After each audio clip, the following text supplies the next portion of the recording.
You ready for garden tour 2020? You look very defiant. Okay. I do this because a couple people ask, but more so for myself to kind of know what I do every year. So we'll start on the deck.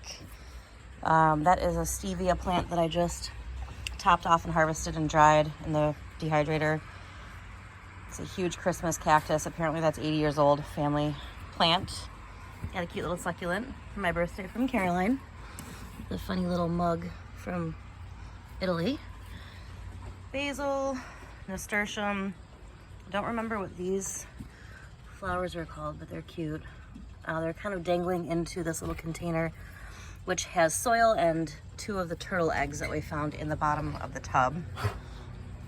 This is some waterlogged lettuce, some decent lettuce, more waterlogged lettuce, and then this is strawberry spinach that's taking its time. It also got pounded by the rain, so I'm not sure if it's gonna do anything.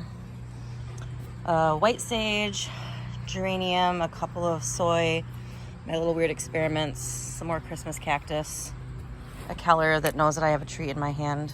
You want this? Give me a high five. High five. My monarchs are here. It's good shade for them. They don't get too hot. Every single white thing you see here is the top of a chrysalis. So I've got a lot going in there right now. That is all green beans. A couple little pots. So got some beans going in here. Big container of dill, I'm letting go to seed so I can collect the seed. And then just some more little bits of dill and then my parsley. Let's follow the tortoise. We're gonna head that way. So the garden's off the deck mostly. Hi, Jeff. Can't see him, he's in the window. All right, let's head off the deck. The one thing I did add this year, which are not bloomed yet, over there along the fence line are some, 2 things. Started from seed from more than 6 months ago. So labor of love, like most of my gardening. The big tall ones are Mexican sunflowers. I've never grown them before. Pollinators apparently love them. They're super interesting because the stalk feels like velvet. It's crazy. It's blurry, but they're so smooth. And it looks like I've got some that are about to bloom here. You can see a little bit of color on that. And then I did manage to get a few Bells of Ireland, which are actually blooming now. So, kind of cute. All right, so along the side of the back garage, there's not much on this side of the yard. There's the view of the wildflower garden that looks like a jungle. So there's that. Tomatoes are over here. They don't get a super ton of sun, but they're still doing okay. They're wicked tall. I have them all tied up. Like, this is absolutely bonkers. They're growing like up. I mean, that's at least, I don't know, 10 feet? I don't know. I have a ton of fruit, just nothing is blushing yet. Like, these are some huge honkin' tomatoes. And I don't remember where I planted what, but most of them are pineapple. I did have at least 6 tomato hornworms this year that I successfully got rid of. Like a big old fatty there. Fed them to my water turtles. They were very happy. I don't know what's happening with this one. It keeps wilting in certain spots, but otherwise it's fine. I don't know. But I did manage to like head off the tomato hornworm, so I was super jazzed about that. Back of the actual garage that we use, this one that I just showed you is just like the original garage, and that's the shed now. So the original driveway is like underneath us. So this is added on later. Zucchini on the front, which started off like gung-ho crazy, and I got like a bazillion, obviously exaggerating, zucchini. I'm still getting some fruit off of them, like that. but they've slowed down. I'm not sure. I haven't seen any obvious signs of squash vine borers, but they hit me every year, so I wouldn't be shocked. I managed to keep the powdery mildew away, but we went up north for a few days and I came back and suddenly there was mildew everywhere. So my spaghetti squash are absolutely dying, but I don't care because I have 2 good ones here, and then I've got 1 here and 1 down there. 4 is enough, considering I just shoved them in the ground. These are just peas that I'm letting go to seed. I'm shocked at how well they did. But this way I can collect some nice crumbly pea seeds. And Jeff doesn't eat peas, so I was like peed out. Okay. They're not tomatoes, but that sign's been up there for a while. All right, let's keep going. All right, Kim, let's go. Across the fence, those are all of my dahlias, which are getting huge, growing really nicely in buckets. I did pinch them back, so they haven't bloomed yet, but they're happy. I transplanted balm everywhere from the Nutso perennial garden, and it does its job. Like, the amount of pollinators on here right now are crazy. There are honeybees, there are weird little bees, there are big bumblebees. Bee balm is fantastic. I absolutely love it. I threw nasturtium in the old pear tree stump this year. It got a little bit singed, but still cute. That is my loofah, and if it flowers and gives me fruit so I can actually make a sponge this year, I will be so happy. So happy. We took this huge trellis, moved it, it's anchored in the water like crazy. I started these from seed months ago, so I'm hoping that they do something. Below it, I did plant from seed a whole bunch of golden beets, which I love. So they're doing pretty well. I might harvest a couple soon, roast them up. This is mostly Yukon Gold potatoes that came back on their own. I thought I had dug up most of them, which I know is foolish to think because they're potatoes. I gave away a ton and they just sprouted back up on their own. I did have edamame growing here. The resident rabbit ate them down, so that's just empty. These are all wood chips that my dad made, so I didn't have to buy like chemical laden mulch for the garden, and he used all dry wood, so I was able to actually like use it because wet new wood would have been too funky. This area is a shit storm, but this kind of like this on purpose because I had this huge kale that was as tall as me here. I just cut it down and harvested all the seed. There's still a couple more sprigs going on here. This is an old leek I'm letting go to seed. I have no idea what this thing is. This is a volunteer shard that came back. We've got a ton of kale growing down there because the seeds just dropped. Volunteer tomato. No idea what that's gonna be. I'm thinking it might be an atomic grape. I don't know. Got more Mexican sunflowers back there. They're a lot shorter than the other ones, but still, they might bloom for me. Volunteer sunflowers because I have sunflowers everywhere from feeding the birds during COVID early on. The chipmunks just went bonkers. These are all super tall, fallen over radishes that have gone to seed. I mean, these are almost as tall as me if I stand them up. But these pods, you gotta let them mature completely in the ground, and then once they dry out, I can harvest my own radish seeds, which I will never personally use because I don't like radishes. I try every year, just don't like them. But, you know, I like saving seed. All right, corn is here. Corn is very, very short this year, but we're actually getting really good corn. It's delicious. We like to pull them, like this one's probably ready.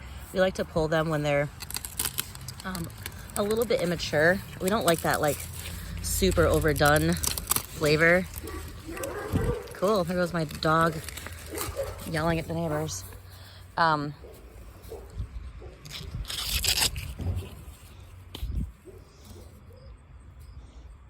just a minute or two in hot water. So good. Now I have corn silk in my mouth because I did that like a hillbilly. There's dill basically growing everywhere. I don't know how that happened, but I don't mind it.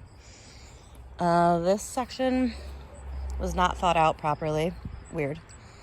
It's all celery, which I love, and I use mostly for like my stocks in the wintertime. I take all my scraps and throw them in the freezer bags. If you grow your own celery, the flavor is bonkers. It's so much more flavorful than celery you buy from the store. And I actually recently learned that part of the reason is that when they grow celery that we purchase, they actually wrap this whole part so the sun doesn't get to it, and it takes away some of those nutrients and makes it more pale. So that stuff is dark. The last thing in this little corner, I have these petunias everywhere. They have like spicy sweet smell. They're great. And then this is those super black, beautiful hollyhock. And that thing, I mean, is at least 15 feet tall. I'm about ready to be able to harvest oh yeah, it's opened up. Ugh. Harvest these seeds. It's like gold. I'm trying not to let them fall here because I want to use this area next year if we're still at this house. So I'm actually going to put this down somewhere so I don't forget about it. Okay. And then back here I have some wimpy little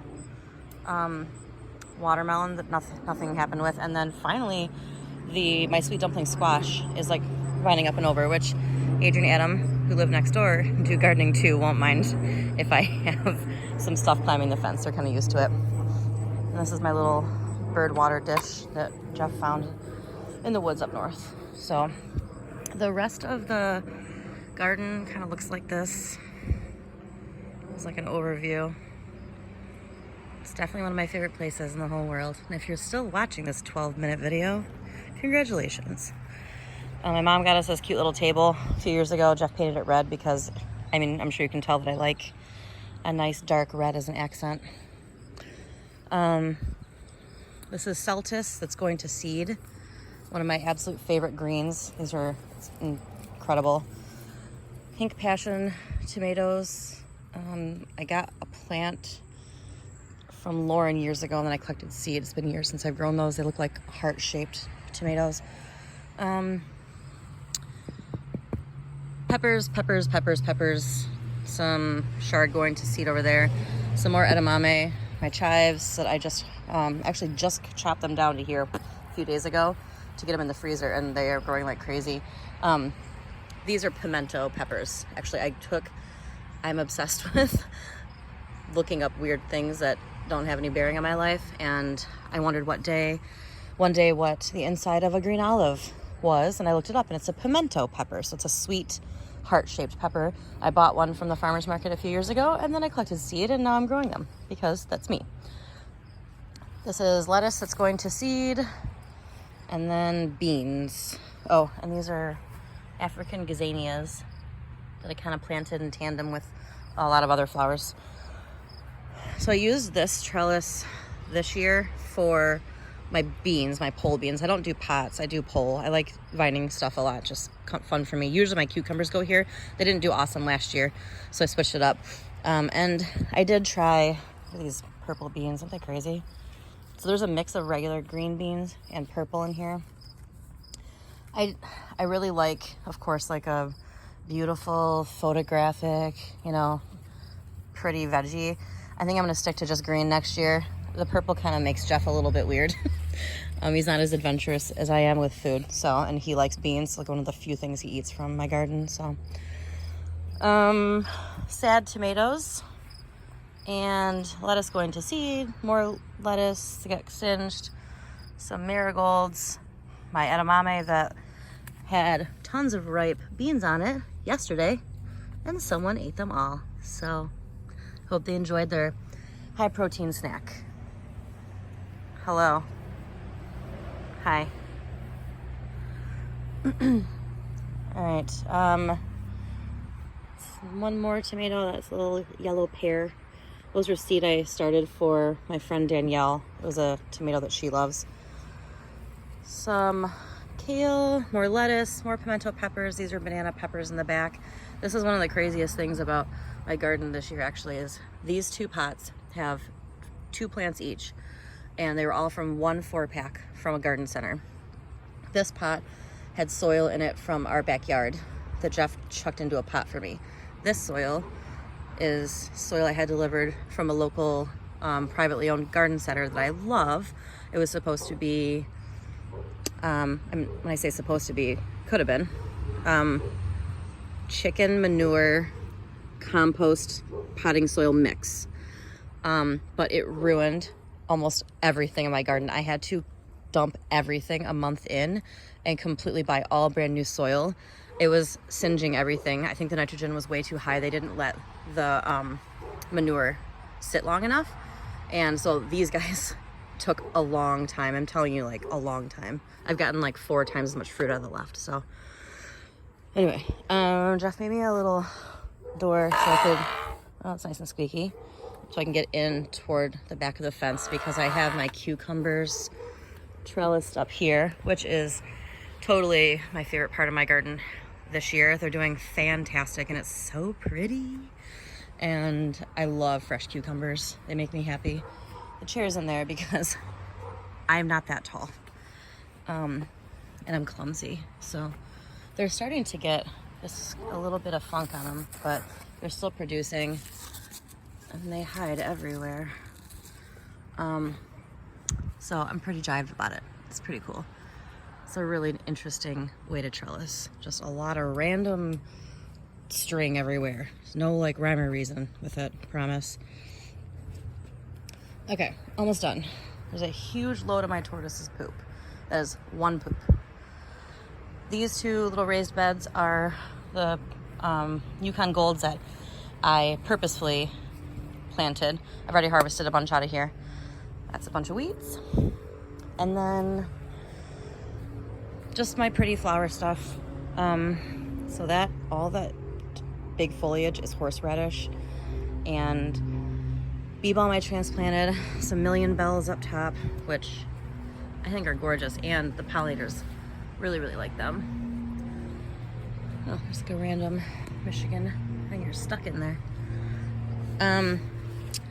This was a different bee balm that I didn't know I had transplanted into here. So that was a farmer's market find from a few years ago that made it out. So I tried Cosmos for the first time this year, and I really like them. They give a really nice little orangey yellow kick to this area.